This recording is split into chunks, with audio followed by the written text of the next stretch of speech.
Hello, good morning. My name is Maria Pepchik, and I am an investigator. For the past 10 years, my job has been to expose crooks and thieves among Russian government officials and make videos, YouTube films for everybody to see where Russian taxpayers' money actually goes. Like this one about Vladimir Putin's secret palace on the Black Sea. This is probably the most expensive and luxurious building ever made. It has its private casino. It has a home theater of probably this size, more or less, and also its very own strip club. But this is not why I'm here today. Today, my job is very, very different.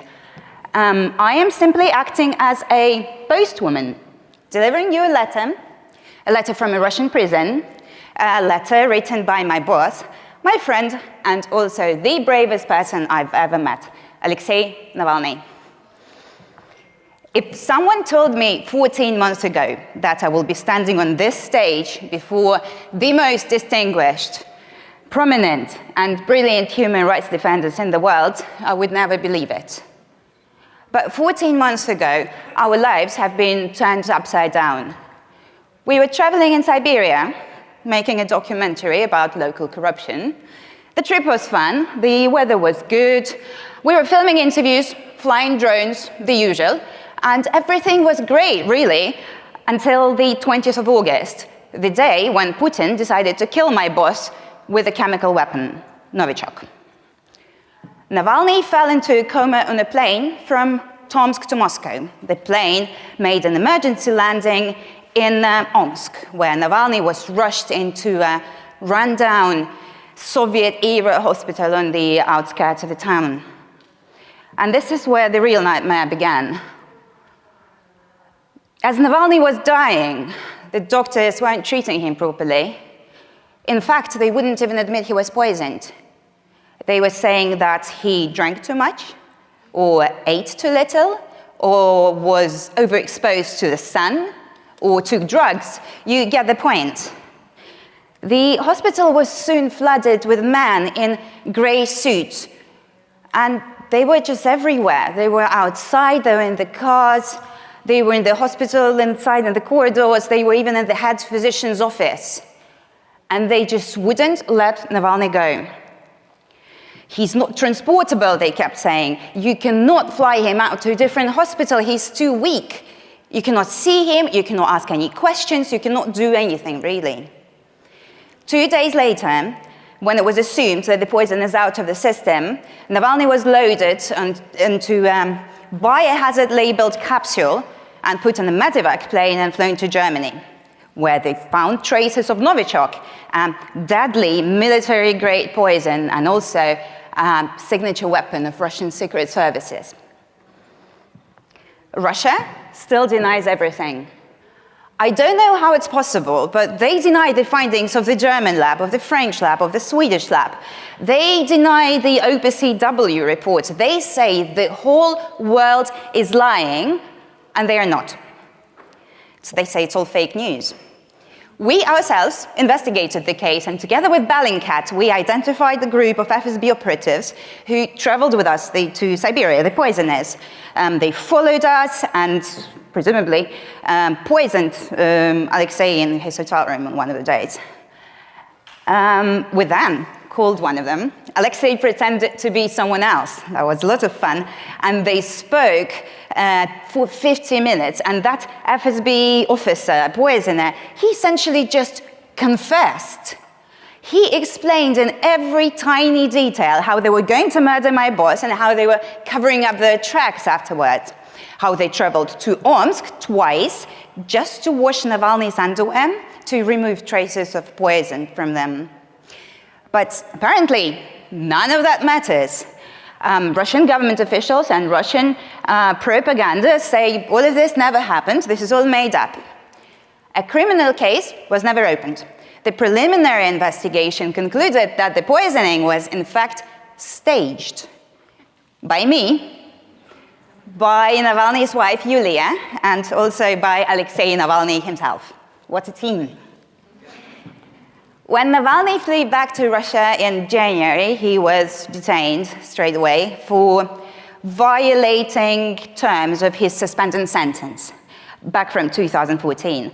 The suspended sentence got converted into the real one, and he was sent into a penal colony for 2.5 years, technically. But this is all very old news. They have opened 4 new criminal cases against Navalny. That would allow to extend his prison term to 23 years in total. So this is what brings me to the stage, and now let's get to the interesting part and read what Alexei has written for all of you.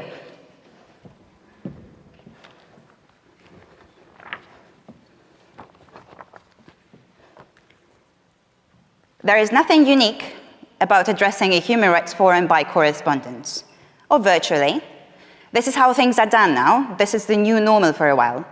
And we all hope that one day, as a result of the competent joint efforts of state leaders, we will defeat the pandemic and there will be no more virtual addresses. We'll get to see each other again, shake hands, smile, and do our best to overcome awkwardness during small talk. But when that day comes, many of us still won't be able to attend. COVID restrictions aren't the only reason why me and many others can't be here now. While the world leaders may be good at solving certain global issues, their effectiveness leaves much to be desired when it comes to protecting human rights. I'm afraid that it will soon be considered a miracle if a well-known activist from Russia, Belarus, Cuba, or Hong Kong comes to the forum in person instead of sending a piece of paper from a prison cell. Everyone will be surprised and whisper, wow, how unusual, what an original person of unprecedented fate decided to stand out instead of going to jail like everybody else.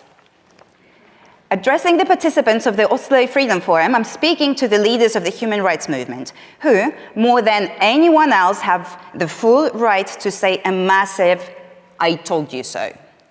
It is true, you did tell us so, you did warn us. And you were absolutely right, and those who did not listen to you were immeasurably wrong. And I believe that every state leader should repeat these exact words to you. But instead, we hear different words from them. Over the past 30 years, how many tales have we been told about the miracles of authoritarian modernization? How many times have experienced diplomats waving realpolitik banners whispered in our ears, oh, don't pressure this dictator about human rights, you will scare him away. He's ready for economic reforms, and that's more important, you have to understand. How many times have investment bankers winked at us from the pages of business newspapers saying, so what if there are some tortures here and there? What matters is that the economy is growing by 7% a year.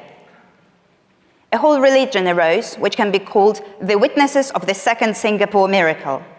Many people from Washington to Frankfurt and London piously believed in it and continue to do so. Rwanda, Kazakhstan, Russia, Belarus, Chile were the prophets of this religion. They repeat it like a mantra. Don't pester us with human rights issues, just fill the country with investments and we will surely turn into a second Singapore. But no second Singapores have ever appeared. Human rights defenders, who still have seats in the executive committees while being silenced more and more often, turned out to be absolutely right. There will be no sustainable growth and real development in countries where human rights have not become the foundation of the state.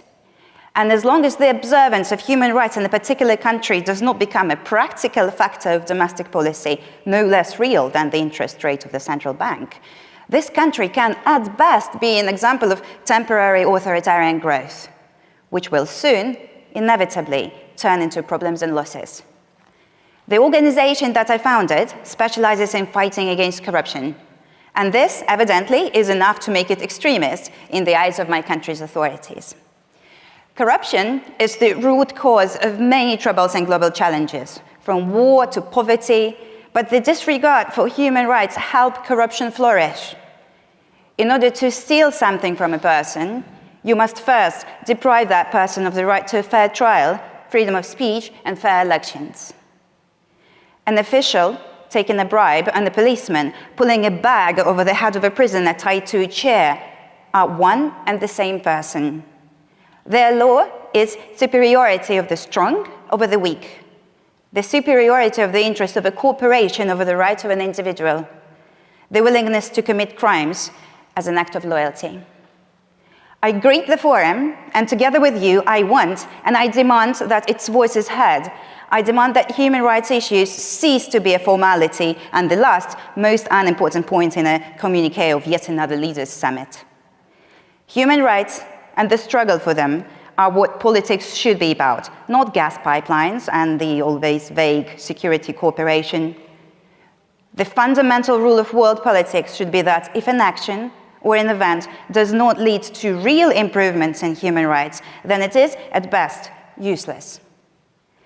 You have told us so, and you were absolutely right. Thank you.